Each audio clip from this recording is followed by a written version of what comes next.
सभी को मेरा नमस्कार। आज हम सीखेंगे हिंदी का क ख ग अंग्रेजी में कैसे लिखें। सबसे पहले हम सीखेंगे क को इंग्लिश में कैसे लिखें। तो क शब्द जो है वो क जमा अ से मिलकर बना है, क्योंकि जब हम क बोलते हैं तो हमें क और अ दो ध्वनियाँ सुनाई देती हैं, इनसे मिलकर क अक्षर बना है। तो इंग्लिश में क के लिए के का प्रयोग होता है और अ ध्वनि के लिए हम ए लिखते हैं। तो इस तरह से अगर हमें क लिखना है तो हमें क्या लिखना पड़ेगा, के ए क। जो नियम क के लिए था वही ख के लिए भी है। ख में भी हमें अ की ध्वनि जो है वो सुनाई देती है। ख शब्द के लिए हम के एच लिखते हैं इंग्लिश में, और अ की साउंड के लिए हम ए का प्रयोग करते हैं। तो अगर हमें ख लिखना है तो हम के एच ए लिखेंगे। ग ध्वनि लिखने के लिए हम जी का प्रयोग करते हैं, और क्योंकि इसमें अ की आवाज़ आ रही है तो इसको भी हम लिखेंगे जी ए। जी ए लिखने से बन जाएगा ग। घ के लिए हम जी एच लिखते हैं और घ के लिए जी एच ए, ये बन गया घ। अब है अंगा। अंगा बोलोगे तो उसमें आपको न ग और आ की जो है ध्वनि सुनाई देगी, तो आप इसको लिखेंगे एन जी ए, ये हो जाएगा अंगा। अब लिखेंगे च।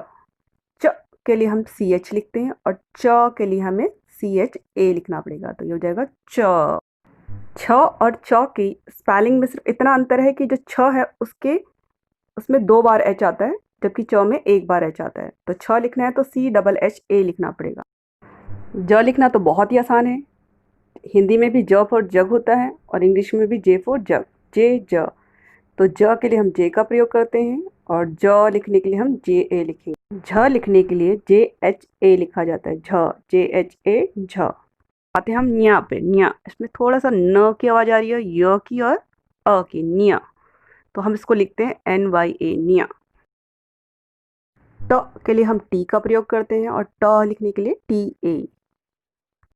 ठ के लिए हम टी एच का प्रयोग करते हैं और अ के लिए ए।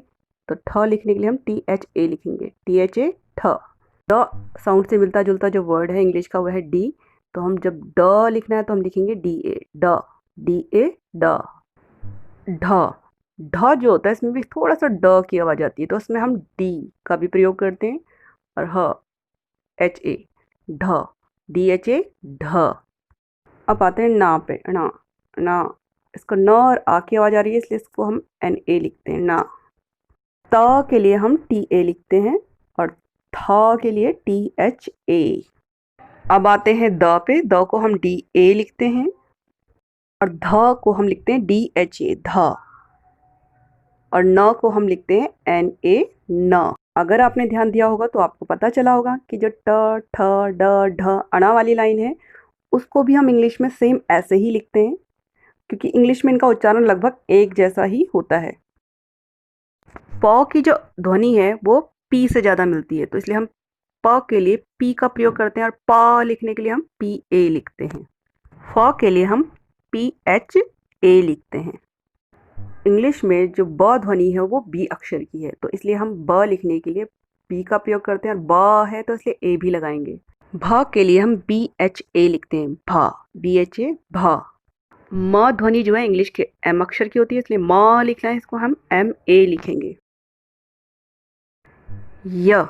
य साउंड वाई अक्षर की होती है, तो य लिखना है तो हमको वाई ए लिखना पड़ेगा। र की ध्वनि जो है वो आर अक्षर की होती है, तो र के लिए हम आर ए लिखेंगे। ल ध्वनि जो है वो इंग्लिश के एल अक्षर की होती है, तो ल लिखने के लिए एल ए लिखेंगे।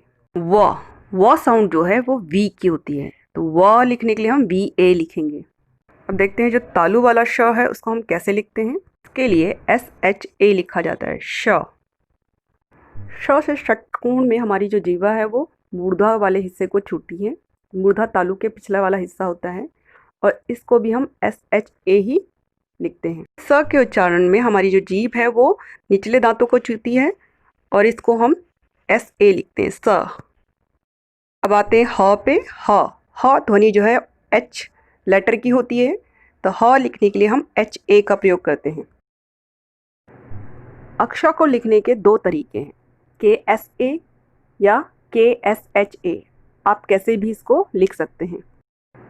त्र में हमें त र ये ध्वनियाँ सुनाई देती हैं। त की थोड़ा छोटी सुनाई देती है, र की थोड़ा लंबी, तो हम इसको टी आर ए लिखते हैं, त्र।